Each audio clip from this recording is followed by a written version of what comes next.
ಕರುನಾಡಿನಲ್ಲಿ ಮುಂಗಾರು ಮಳೆಯ ಅಬ್ಬರ ಜಾಸ್ತಿ ಆಗ್ತಾ ಇದೆ. ಇದೀಗ ಮಳೆಗೆ ಒಂದಿಷ್ಟು ಎಚ್ಚರಿಕೆಯನ್ನ ಕೂಡ ಕೊಡಲಾಗ್ತಿದೆ. ರಾಜ್ಯದಲ್ಲಿ ಮುಂಗಾರು ಮಳೆಯ ಅಬ್ಬರ ಸದ್ದು ಮಾಡ್ತಿದೆ.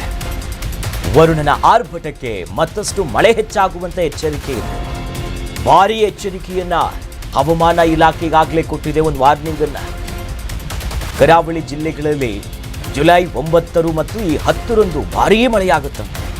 ಇನ್ನು ದಕ್ಷಿಣ ಒಳನಾಡು ಜಿಲ್ಲೆಗಳಲ್ಲೂ ಕೂಡ ನಾಳೆ ವರ್ಷಧಾರೆ ಬಹಳ ಭಾರಿ ಸಂಖ್ಯೆಯಲ್ಲಿ ಬರುತ್ತೆ. ಉತ್ತರ ಒಳನಾಡಿನಲ್ಲಿ ಇವತ್ತು ಮತ್ತು ನಾಳೆ ಮಳೆಯಾಗುವಂತ ಸಂಭವ ಇದೆ. ಗಂಟೆಗೆ 50ರಿಂದ 60 ಕಿಲೋಮೀಟರ್ ತಲುಪುವಂತ ಸಾಧ್ಯತೆ ಕೂಡ ಇದೆ.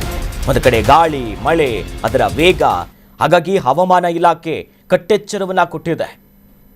ಉತ್ತರ ಕನ್ನಡ, ಉಡುಪಿ, ಶಿವಮೊಗ್ಗ, ದಕ್ಷಿಣ ಕನ್ನಡ, ಕೊಡಗಿರಬಹುದು, ಚಿಕ್ಕಮಗಳೂರು, ಕರಾವಳಿ ಭಾಗ, ಈ ಪಶ್ಚಿಮ ಘಟ್ಟಗಳು ಇಲ್ಲೆಲ್ಲವೂ ಕೂಡ ಎಚ್ಚರಿಕೆಯಿಂದ ಇರಿ. ಒಂದಿಷ್ಟು ಸೂಕ್ಷ್ಮ ಪ್ರದೇಶದಿಂದ ಆಚೆ ಹೋಗಿ ರಕ್ಷಣೆಗಳನ್ನ ನೋಡಿಕೊಳ್ಳಿ. ಯಾಕಂತಂದ್ರೆ ಗಂಟೆಗೆ 50ರಿಂದ 60 ಕಿಲೋಮೀಟರ್ ತಲುಪುವಂತ ಸಾಧ್ಯತೆ ಇದೆ. ಮಳೆಯ ವೇಗ ಒಂದು ಕಡೆ, ಗಾಳಿ ಸಹಿತವಾಗಿ ಬರುವಂತ ಮಳೆ. ಈ ನಿಟ್ಟಿನಲ್ಲೇ ಎಚ್ಚರಿಕೆಯಿಂದ ಇರುವಂತೆ ಹವಾಮಾನ ಇಲಾಖೆ ಸೂಚಿಸಿದೆ.